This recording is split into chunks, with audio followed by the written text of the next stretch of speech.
आमे वर्तमान अच्छु जाजपुर टाउन लस्सी दुकान रे। एही लस्सी दुकान टी होची जाजपुर जिल्लार सर्वपुरातन लस्सी दुकान। समस्तंकर भल पाइबा एवं विश्वास ए दुकान।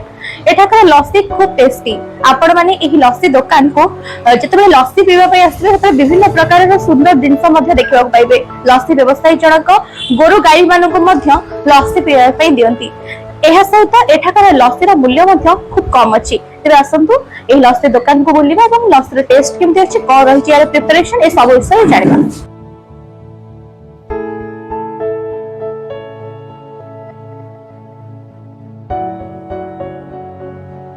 नाम है अशोक कुमार राउत, रामबाग, जाजपुर जिला।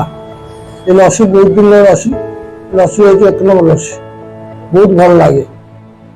जाजपुर जिला भर एक नंबर लस्सी 50 टका रेट बेसी किसी रखी ना।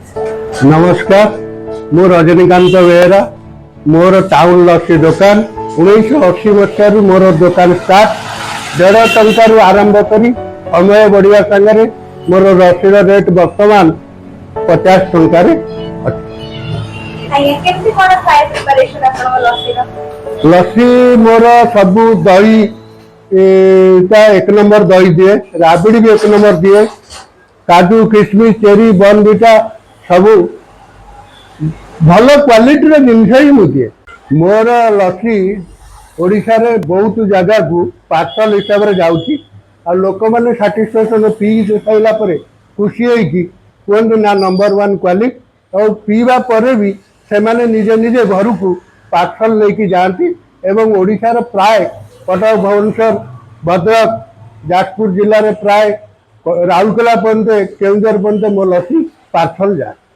ग्राहक आमर होती भगवान से साटिस्फैक्शन होती अन्य मानक जनाऊँ से आसिक आम दुकान पीला कहते ना आम को पठे लोक आम ये पीला शांति पाई।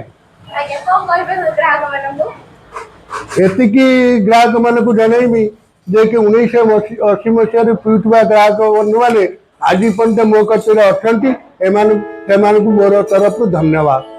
एही टाउन लस्सी दुकान रे आपण माने खांटी राबिडीर लस्सी मध्य पाइबे। एहा सह एही लस्सीर खूब डिमांड मध्य रहिछि। केवल जाजपुर नुहे जाजपुर बाहर मध्य एही खांटी राबिडी लस्सी पई खूब ऑर्डर आसी थाए।